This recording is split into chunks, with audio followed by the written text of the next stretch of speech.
So within Cheers, one of the nice things about Cheers and the benefits of using Cheers is that you can go into several different reports that we have that can easily help you if you're running consistently out of stock. One of the best reports that we have that's easy to access is just an item movement report. So say that your staff is there throughout the day and they've gotten through the middle of their shift, but they're not really sure what to restock. But they look on the shelf and they're like, oh, that's gone.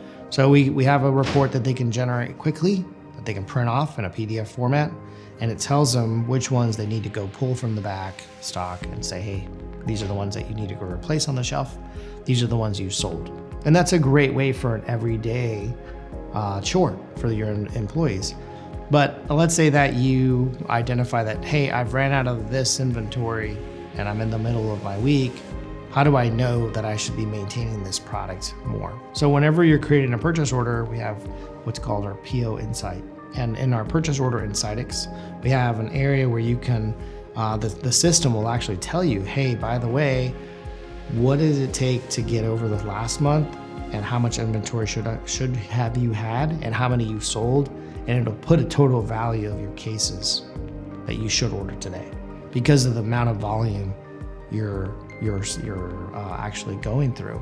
Instead of you making the decision, it'll actually make the decision for you. And then of course you can tailor it and say, well, that's too many. Maybe this was not necessarily on a 1 month. This was like maybe a 3 month. You can set that to. You can even set it to 6 months, and it'll predict for you, hey, this is how many you should buy. And it's forecasting that out. So it'll definitely alleviate that process of you having to consistently be out of inventory.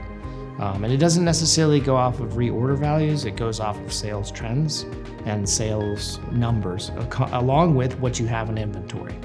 So it works the numbers and says, oh, okay, this is how many I have, this is how many I've sold, and this is how many I need in order to get over this particular period of time to make sure that I don't run out. So it says, okay, well, I've sold 5 in the last 3 weeks. I need this many. But also it'll say, you would set a parameter to say, okay, how many do I need to go for the next month?